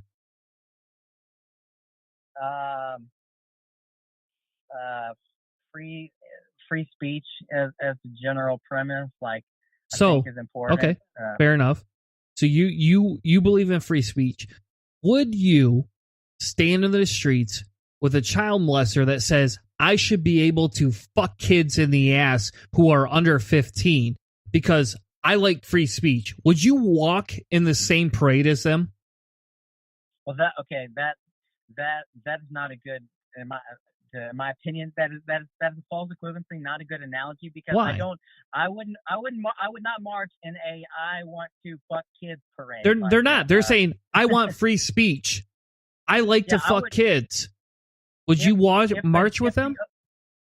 If the overall context of the march was a free speech march, and they just showed up and was like, okay, we're going to march in this free speech march. I think two things can be true at the same time. I can support their right a free speech to say things that I think are terrible, but I can also condemn the things that they are saying. So those two points again, exist hold on. I have to simultaneously. stop you a second, man. So if they shouted, "I love free speech. I like to fuck kids," are you gonna go back to them and go, "I like free speech"? I can't, do the same thing as you. Are you gonna stand next to them? Seriously? I will try to. I would not equate my like. I would not like gather closely to them and stick my arm around them and go and us walk hand in hand and go, yes, these are my people. But I think you're trying really hard, and I commend you for what you're trying to do, the way you're trying to kind of potentially muddy the issue in terms of like I'm not muddying no issue. I'm asking you a serious question. If a child molester or a person that supports child molestation, okay, we'll scrap that. A person that supports child love is next to you saying, "I like free speech," would you stand next to that person? Honestly. How about this? If he doesn't even chant, "I want to fuck a kid," if he just literally had a shirt that says, "I believe in child love, NAMBLA is awesome," would you stand next to that person?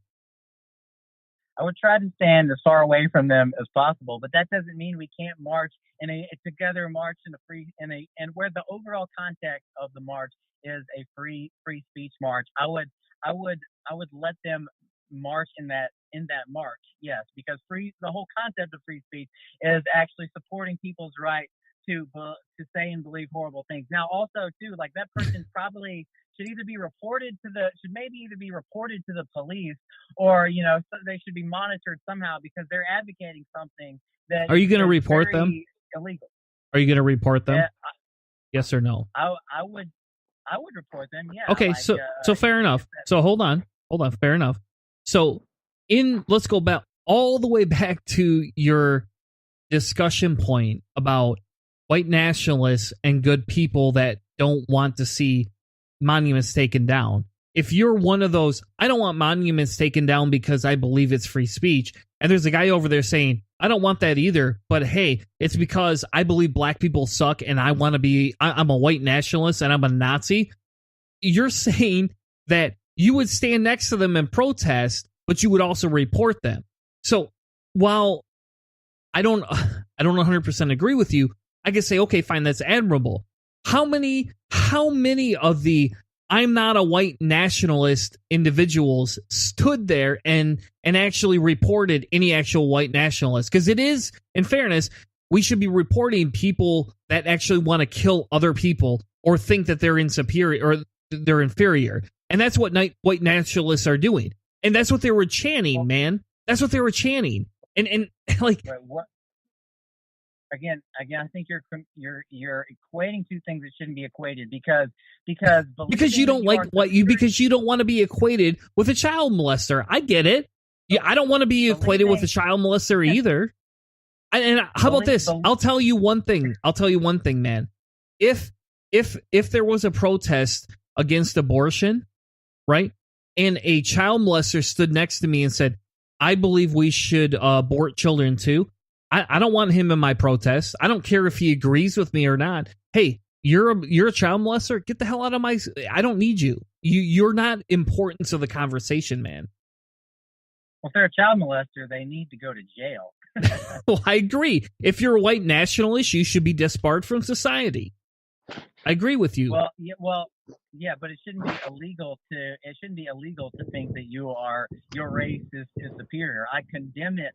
I condemn the ideology, but again, I don't think it should be illegal. So the reason why I think you shouldn't be conflating the two things, you're conflating something that is illegal and probably should be illegal, and something that isn't illegal and probably shouldn't be illegal. All right, hold on. Free speech. Do you believe that it should be illegal to, in theory, want to fuck children? Well, to just say I like to fuck children, are you asking me if I think that should, if you expressing that point of view should be illegal? Is that your question? Yep. No, because you haven't actually done anything illegal yet. I think that puts you in a position to where where there should be a lot of people with a lot of really close eyes on you and should probably keep their children away from you. But no, I don't think just the pure expression of the idea should be illegal. So if you say, I hate black people and I think they should all be moved back to Africa, should you? Is that illegal? It's not illegal, and it shouldn't be illegal. So what if you take your viewpoints and put them into society and say, I'm going to vote that way? What if enough black people decided white people should be illegal? Are you okay with that? If they would you stand next to a black person that said white people are pieces of shit and shouldn't be able to vote? Would you be okay with that? Would you march next to that person for his free speech? Oh, well, if the context of the march is should black people not be allowed to vote? No, I'm not marching in that march. No, it's should people be allowed to say whatever the fuck they want? So would you stand next to a black person that said, hey, you're white, you shouldn't be able to say anything you're saying, and I have the right to say that? Would you stand next to them? Like I said, if the context of the march is a free speech march, then I would try to avoid standing next to them if possible, but I'm not going to kick them out of the march. Okay. The context of the march is a free speech march. So even if they say horrible things you don't agree with, you're willing to hang your hat on standing next to the person that says the horrible things, or stand on the other side of the crowd because people like you have to stand next to them. But you're willing to march in the same march that says, hey, you can say what you want, I get to say what I want. I don't like what you're saying or agree with it. I know that's hateful, but I'm okay with you saying it as long as I get to say what I want. That's what you're saying. If the context, I know you can tire of me saying it, but yes, if the context of the march is a free speech march, because that's the whole point of free speech, is supporting people's right to say things that you think are abhorrent, as long as they don't. Now, as soon as they turn into certain actions, I think we should legalize all sorts of actions. I don't think we should make abhorrent speech illegal, and I think we should at least be able to say, yes, I support people's right to say shitty things. All right. So, here you go. Do you condemn the person that ran over black people in Charleston? Of course. All right. You do? Charlottesville, yeah. Do you think it's Yeah, acceptable to say there's good people on both sides when a specific side had an individual or more than one individuals that claimed white people are superior, ran over other people? You think it's okay for them to say that? They acted on it, and instead of the president saying, oh, I condemn that specific action, I think there's good people on both sides. You think that's okay? Well, once you take the president's comments in full context, it's very clear that he is condemning the neo-Nazis and the white nationalists. And when he says there were good people on both sides, that he's not referring to the neo-Nazis and white nationalists. He makes that point explicitly. So you think it's morally acceptable to side with a neo-Nazi as long as he justifies whatever you're marching for? Right? Well, you can side. There are neo-Nazis who like Elton John, We're not talking about Elton John, though. Don't move the goalposts, man. You're moving the goalposts. Well, I'm just following your logic. Your logic is if you I'm not allowed to. Essentially, if I agree with a neo-Nazi on something, then therefore we should be equated. I'm not saying that. You put those words in your own mouth, man. I'm saying is that I wouldn't hang my hat next to the neo-Nazi who thinks free speech is a good thing.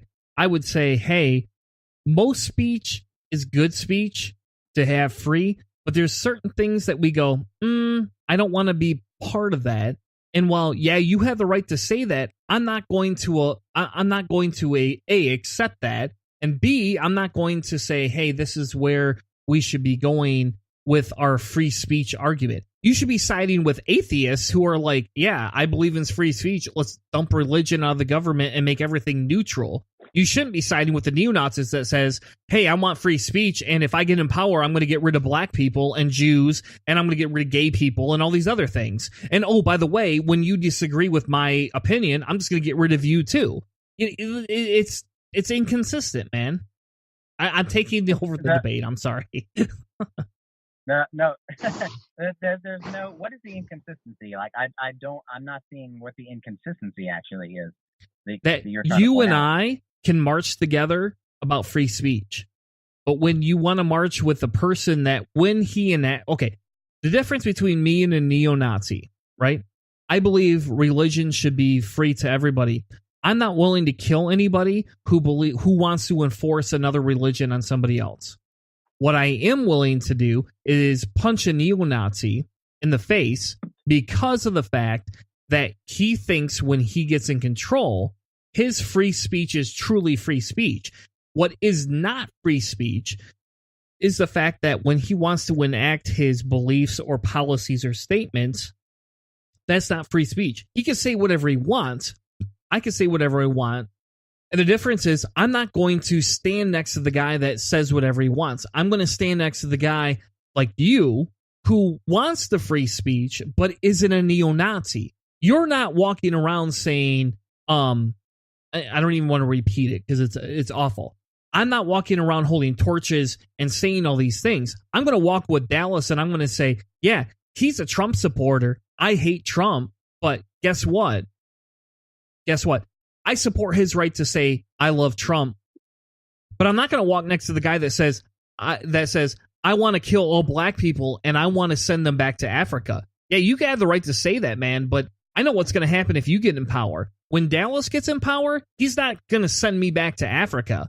Dallas isn't going to restrict me. And the difference is that you and I in opposing beliefs can march together. You and Mike are on my show tonight talking about opposing beliefs, yet you don't want to kill each other. You don't want to send either one back to Africa. That neo-Nazi, he gets in power, he's going to want to do that. So yeah, you're right. He has the right to say whatever he wants, but I'm not going to side and march with him just because he gets to say what he wants. I'm going to find the other people that are, let's say, 90% belief set the same as me, and I'm going to march with them. Because I'll march with you in a free speech incident every day of the week, as long as we get to get rid of the neo-Nazis who, when they get in power, will get rid of the people like you and me. Maybe not you, because you might support Trump, and if they believe they support Trump, they'll keep you around. They're going to get rid of me. I'm gone, man. I'm not going to sit back and say, "Yep, let's get rid of black people." I'll be the guy. How about this? I'll be the liberal with the guns on the offensive, shooting those people. I'll be like, "Yeah, you want to get rid of people? How about I just kill you then?" And that's the point, man.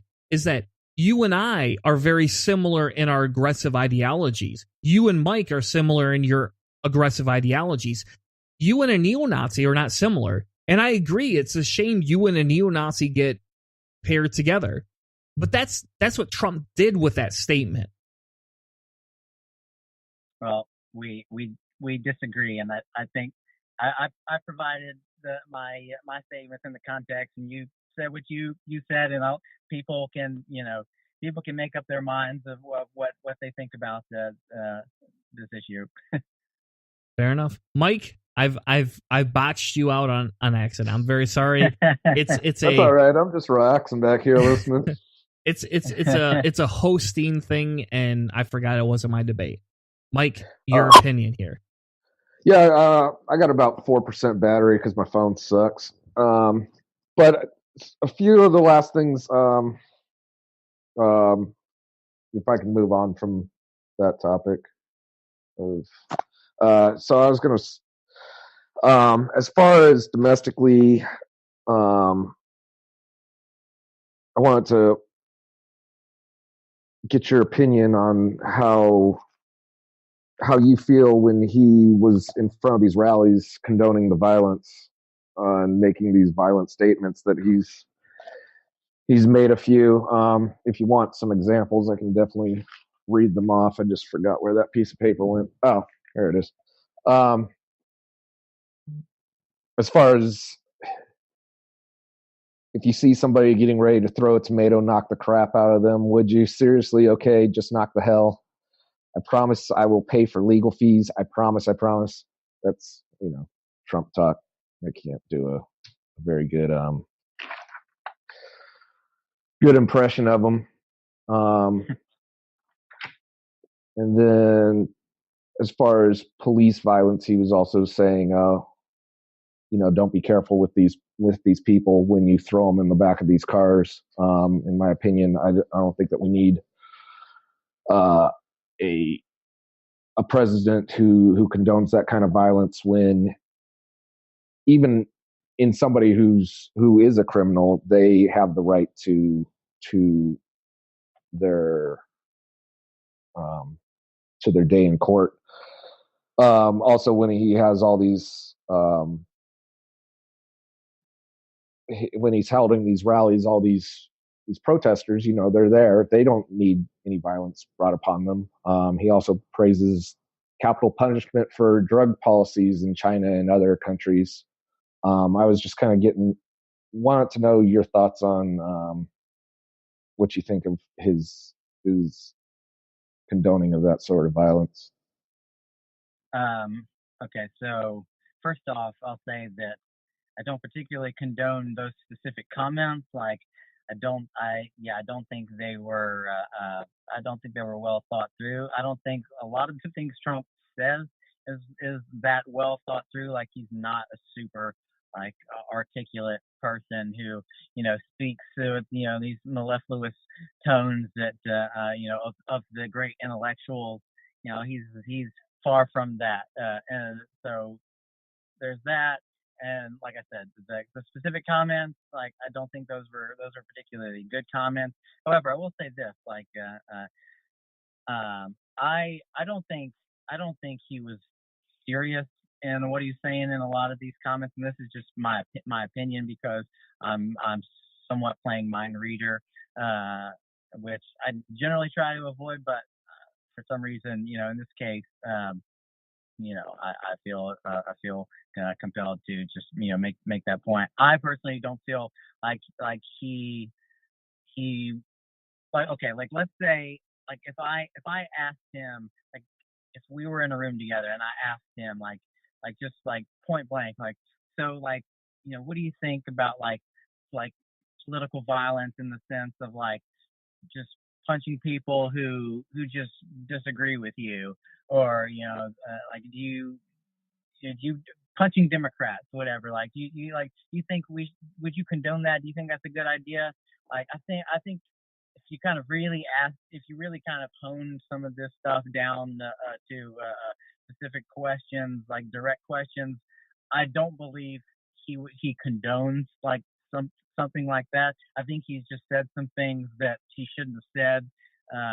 That probably, I don't know if he's had any retrospect on the specific comments or not. I know he likes to double down on things. That's just kind of his thing. But yeah. Yeah. Well, I appreciate you saying that those aren't good comments for a president to be making. As far as him being serious, I think that he is serious when he said those comments. Either that, or he just doesn't understand the amount of power that he holds when he's in front of a rally, and how poorly that could have gone for the protesters that were within those type of rallies. Obviously, political rallies can get heated, and I think that put in a lot of people in a lot of danger.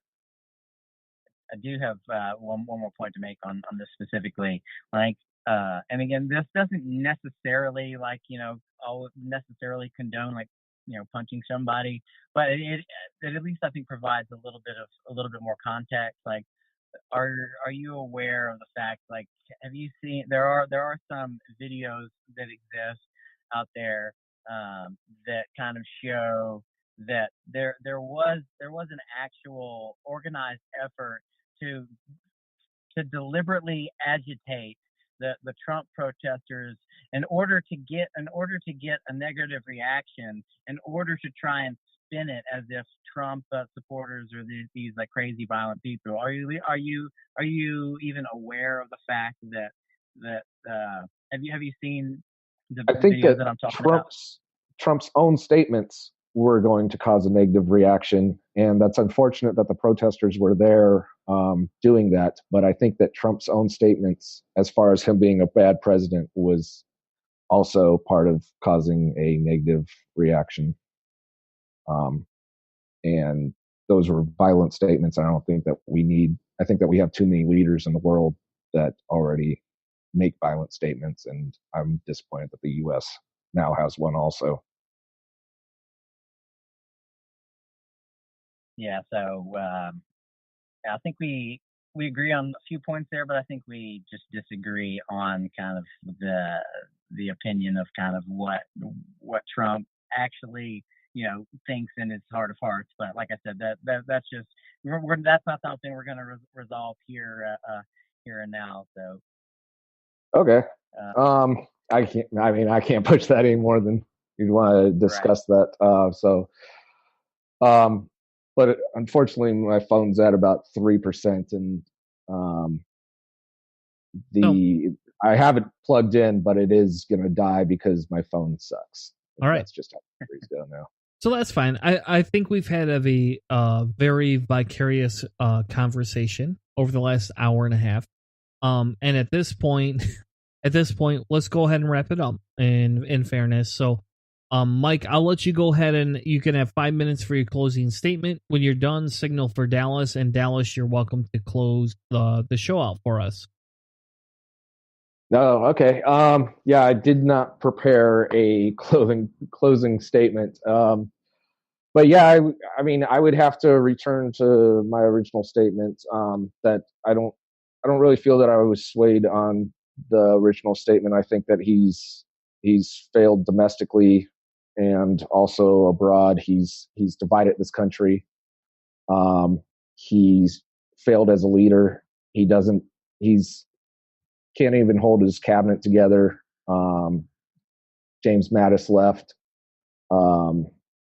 He's a poor leader. Also here, I meant to get into transsexual rights also. In my opinion, they're not mentally ill, and it's unfortunate that they're being treated that way by this administration. We didn't get to go into that. The climate change, I also feel like I got into that well enough. I think that he's abandoned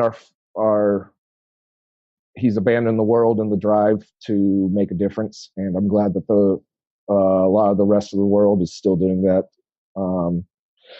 I think that he makes a lot of ridiculous statements that are just embarrassing, with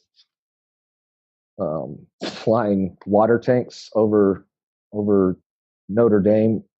When that happened, that's just, I mean, you have a tragedy like that, and you have a world leader saying some ridiculous thing like that, and you can't even keep up with statements of ridiculousness that he's just always spouting.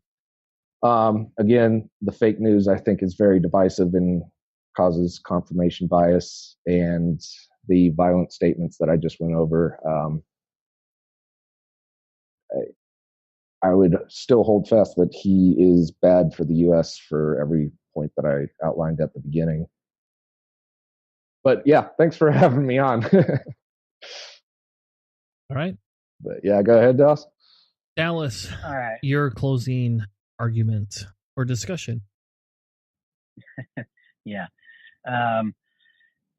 So, I mean, I think I'll just kind of give a synopsis of half of this. I kind of have already said, but I'll just kind of, recap. So, like I said, I think he wants to fundamentally protect our border, and I laid out kind of some reasons, why that's a good thing and why that kind of, having a wall would potentially be effective. I think I laid out. We didn't. One thing we didn't get into much. Just as I'm thinking, we didn't get too much about kind of his Supreme Court picks, which we'll just we'll put that aside. Tax cuts. I think I at least laid out what appears to be a fact that that most economists agree that tax cuts are good. Though there's one thing I didn't say about that I think I meant to say, and so then that is like why are why are tax cuts a good thing? And I'll just say this real quick. Like I think tax cuts are a good thing, and I think the current positive state of the economy can be attributed to Trump because of when Trump was elected, there was a real kind of positive business environment that a lot of people saw Trump come into office and was like, okay, this guy's talking about cutting taxes, talking about cutting regulations. So what we're going to do is we're basically going to invest. We're going to invest. So more entrepreneurs, there was a more entrepreneurial spirit. There was an influx of a kind of venture capital investment, and those are the kind of things that lead to kind of growth in the economy. So just pragmatically speaking, tax cuts are almost always going to be a positive thing economically. So cut regulations, the Paris climate thing we went over. Okay, I know this is maybe a little bit unfair, but I just want to kind of comment on a couple things that you said here. So this idea that, and this isn't just you, lots of people have said this, so I think this is worth commenting on. He said Trump has divided the country. My view on that is Trump. This country is ideologically divided. It has becoming more and more ideologically divided. It was divided before Trump. It's going to be divided after Trump. I wouldn't credit Trump to the divide, and that may be a conversation for another time in terms of why the divide. I'm going to make one more comment about the media. You seem to hold to the point that the media is like basically not all that biased. I gave you some examples about the media bias. I'll give you one last very clear one. Is that the New York Times, one of the biggest papers in the entire country, is that they have roughly about 40 opinion writers. Not a single one is pro-Trump. Now, I'm not advocating that all or most should be pro-Trump, but the fact that more or less half of this country voted for Trump, and one of the biggest papers, most influential papers in the entire country, of their opinion writers they have on staff, of the roughly 40 writers they have, not a single one of them is pro-Trump. I mean, that is egregious bias. Now, the last point I'll make is also in comment to a point about kind of world opinion, and my kind of general view about world opinion as it relates to us and Trump is since when has world opinion ever really been worth a damn as a general rule? Like during World War II, much of the world wanted to appease Hitler, and I know you should invoke Hitler in just about any conversation, but so I broke the don't invoke Hitler rule, but yeah, I mean just this idea that we should care that much about world opinion. I'm not saying that we shouldn't care anything about world opinion, but I don't think as a whole I think world opinion is not that great.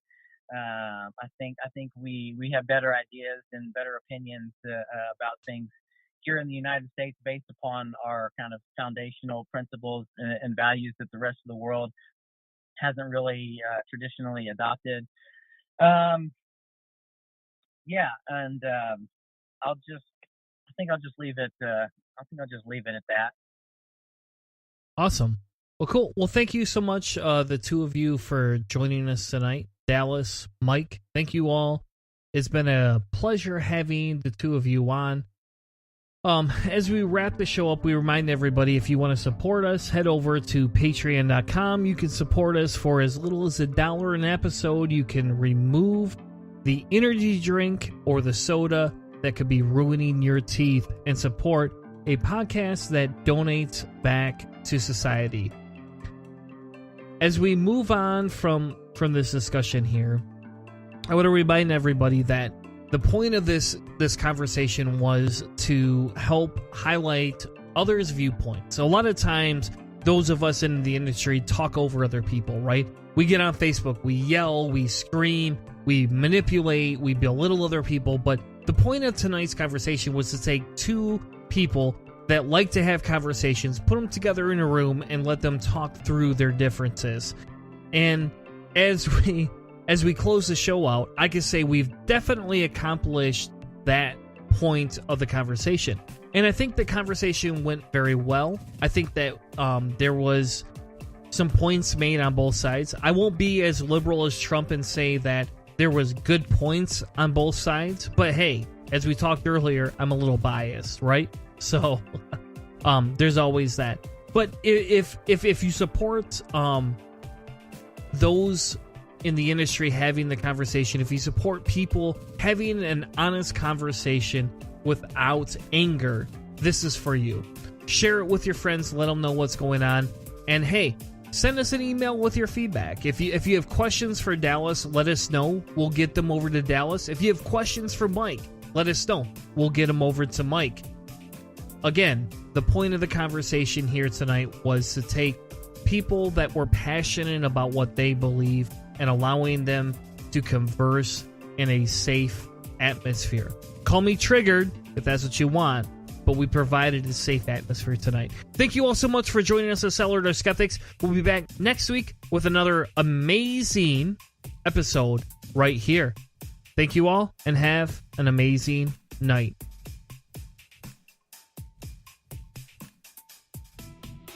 You've been listening to a presentation of Cellar Door Skeptics. Check us out on Spreaker. CellarDoorSkeptics.com.